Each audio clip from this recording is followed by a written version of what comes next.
오늘 떡국 많이 드셨습니까? 네. 떡국 드셨으면 한 살 먹으셨는데 어떡하죠? 예, 저는 그래서 떡국 조금밖에 안 먹었습니다.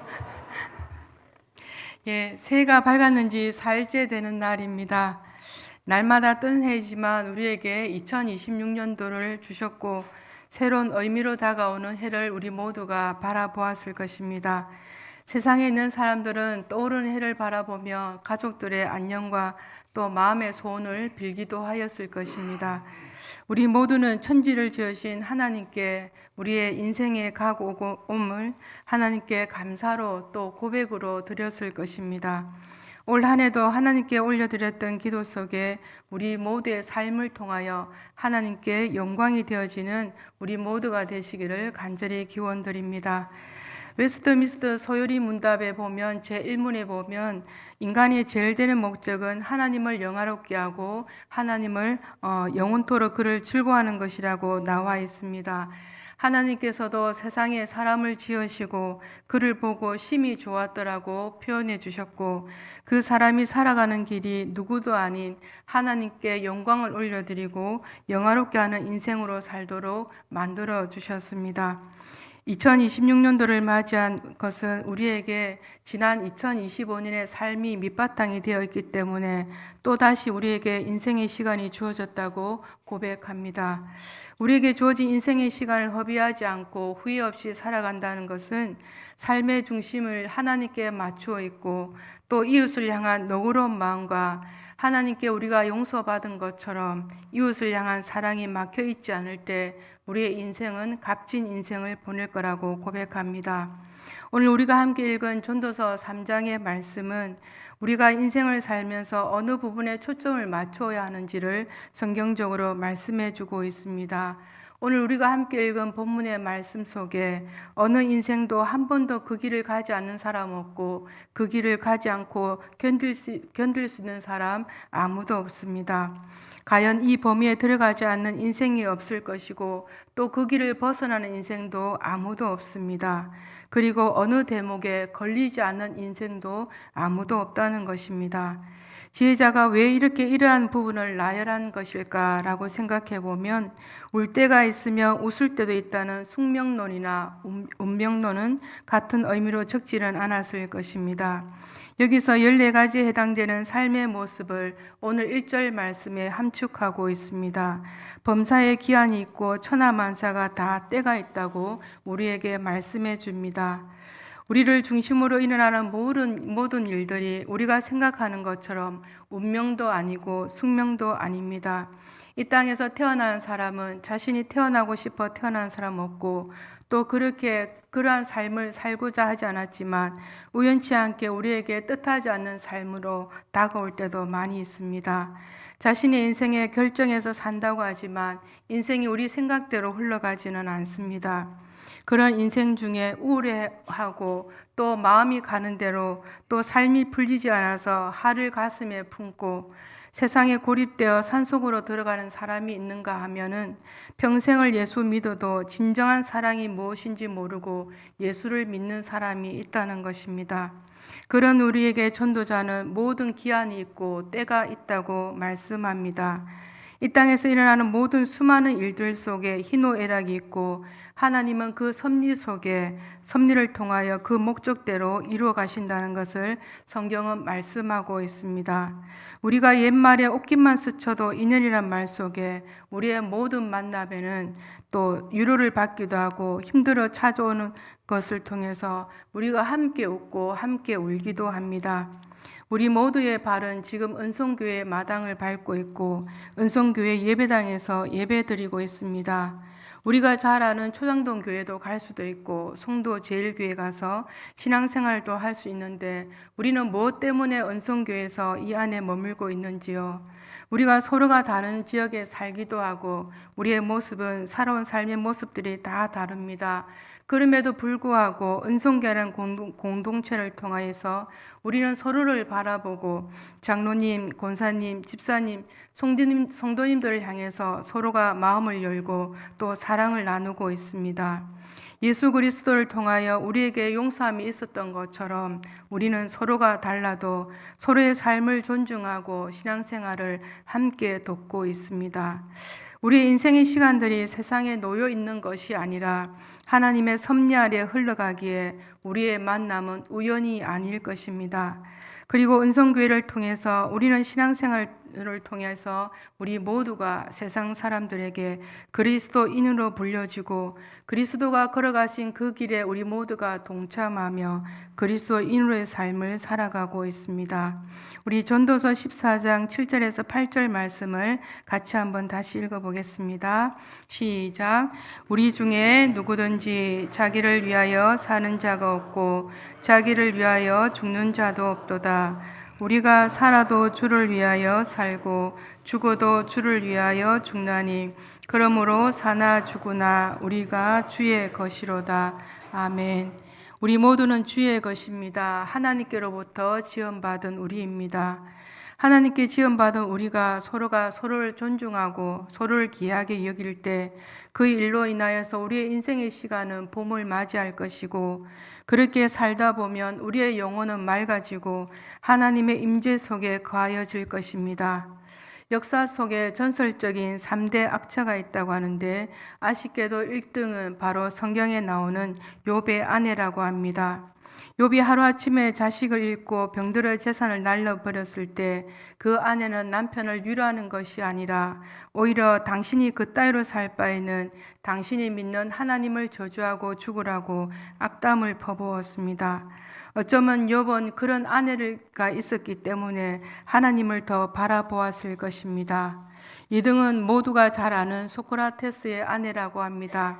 소크라테스가 어느 정도의 인품의 성자인가 하면은 어떤 사람이 그에게 계속 욕을 했음에도 불구하고 끝까지 화를 내지 않는 그의 성품에 주변에 많은 사람들이 또 성자가 되었다는 사람도 있다고 합니다.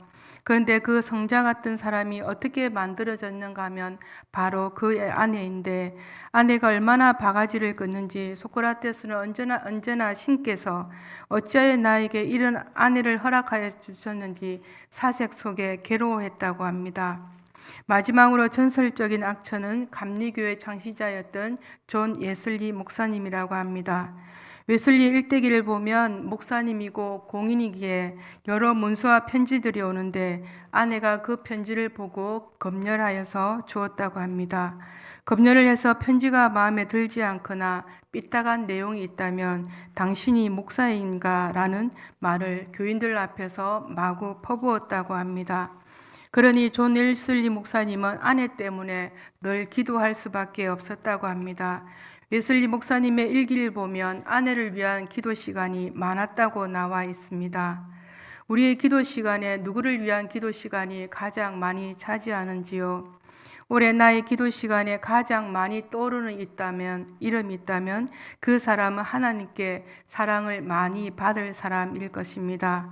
우리가 사노라면 수많은 사연들이 우리의 마음을 아프게도 하고 슬프게도 합니다. 우리의 인생에 아무 일도 일어나지 않는 사람은 아무도 없습니다. 내가 살아있고 목숨이 붙어있는 한 삶은 계속 흘러갈 것이고 문제 아닌 문제들이 우리 앞에 놓여지게 됩니다. 문제 앞에 서 있는 우리 자신이 그 문제를 어떻게 보는가에 따라서 삶은 달라지게 됩니다. 왜 나에게 이런 일이 일어날까 고민해보면 뚜렷한 답이 보이지 않을 때가 너무나 많습니다. 복잡한 마음이 자꾸 드는 것은 내가 그 문제를 해결하려는 데서 오는 마음이 아닌가 할 때가 많이 있습니다. 복잡하고 미묘한 마음이 들 때마다 하나님 앞에 그 문제의 보따리를 던져보면 어떨까 합니다. 왜냐하면 문제를 직시하지 못하는 나의 시선과 나의 의식이 문제의 보따리를 더 크게 만들기 때문입니다. 우리가 사는 인생의 시간이 나의 시간에 맞춰 흘러가는 것이 아니라 하나님의 시간에 때에 맞춰 흘러간다는 것을 우리 모두가 인정하고 하나님 앞에 우리 마음을 내려놓는다면 여유로운 인생이 되지 않을까 합니다. 하나님의 부르심 앞에 우리에게 주어진 모든 일을 통하여 하나님은 합력하여 선을 이루어 주시는데 그 하나님을 바라보고 우리가 살아갈 때 삶을 소홀하지 않고 소중하게 받아들이고 대하여질 것입니다. 우리가 잘 아는 야곱의 삶을 들여다보면 야곱은 자신의 실수로 집을 떠날 수밖에 없었습니다. 집을 떠나서 베델이라는 곳에서 그는 야밤 노숙하는데 그곳에서 천사를 만나게 됩니다. 그러면서 처음으로 하나님의 임재를 경험하고 기도하게 됩니다. 하나님, 나로 하여금 이 땅에 돌아오게 하시고 내가 가진 모든 소유의 10분의 1을 하나님께 드리겠다고 조건을 내 겁니다. 어쨌든 그는 20년 만에 다시 고향으로 돌아오고 그 세월 동안 그가 원했던 자리와 재물, 아내를 얻게 됩니다. 그러나 그 후에 어려움이 생기고 그는 절교합니다. 다 나로 해롭게 하는 것이로다. 날 망하게 하는 것이다. 라고 그는 절교하게 됩니다. 하나님이 모든 것을 거두고 심지어 기근까지 만나게 되는데, 그래서 야곱은 기근으로 요셉이 총리로 있는 애굽에 들어가면서 내가 나그네 길이 내 조상의 길에 미치지 못하나 험악한 세월을 살았다는 유명한 고백을 하게 됩니다. 그가 만졌던 돈, 누렸던 부귀가 한날 부질없는 것을 그때서야 깨닫고 정말 붙잡아야 할 것은 하나님의 축복이라는 것을 새삼 느끼고 깨닫게 됩니다. 야곱에게 주어진 인생의 시간, 그 험악한 세월 속에 하나님은 그 영혼을 맑게 하시고 하나님을 바라보는 인생으로 만들어 주셨습니다. 지금 우리는 어떠하신지요?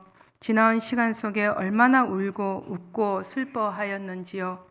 그때는 모든 것이 멈춰 있는 것 같고 다른 사람은 웃는데 나만 우는 것 같고 다른 사람은 슬퍼하는데 웃음이 나에게만 머물렀으면 좋겠다라는 생각도 하였을 것입니다. 어느 인생에게도 멈춰 있는 것은 아무것도 없습니다. 우리는 흔히 말하기를 하나님께서 왜 나에게 이렇게 하십니까? 라는 기도를 할 때가 있습니다. 그 기도를 들을 때 우리는 주변을 한번 둘러보셨는지요? 그 기도를 하나님께 항의할 때 누가 가장 먼저 눈에 들어오시는지요? 우리가 지음받기를 하나님의 영광을 지음을 받았음에도 불구하고 우리는 하나님의 영광을 뒤로하고 나의 영광, 나의 안위를 위해 살았던 시간이 우리에게 분명히 있었는 줄도 모릅니다. 진정으로 하나님의 영광을 위해 사는 자는 그의 마음 또 삶을 대하는 태도, 하나님 보시기에 기뻐하는 모습을 띠고 있을 것입니다. 하나님의 영광을 위해 살기 위해서 우선 하나님이 원하시는 마음이 우리 안에 있어야 합니다. 하나님은 우리에게 다른 어떤 마음보다 너희 안에 이 마음을 품으라 곧 그리스도 예수의 마음이라고 우리에게 알려주고 있습니다. 그리스도의 마음을 품지 않고는 우리가 하나님의 영광을 위해 살지 못합니다. 다른 사람을 긍휼히 여기는 마음이 바로 그리스도의 마음입니다. 다른 사람의 연약함 앞에 함께 동력하고 손을 잡아주는 그 마음이 바로 그리스도의 마음입니다. 신앙생활 하면서 내 안에 그리스도의 마음이 담겨 있지 않는 이유가 어디에 있으신지요? 아직도 용서하지 못한 인생의 시간이 있으신지요? 하나님 앞에 우리의 인생의 시간은 흘러간 시간 속에 있는 것이 아니라 지금 여기 이곳의 시간입니다. 하나님 앞에 지금 여기 이곳의 삶을 살아가는데 우리의 인생의 시간은 저 지나간 시간 속에 머물러 있다면 우리 모두는 용서받지 못한 자로 삶을 살게 됩니다. 우리 모두는 하나님께 용서받은 자입니다. 하나님의 지으심과 부르심 앞에 용서받고 용서한 자입니다. 하나님께서 우리에게 새로운 날들을 허락해 주셨고 그 새 날들을 볼 수 있고 느낄 수 있게 우리에게 생명도 지금까지 허락해 주셨습니다.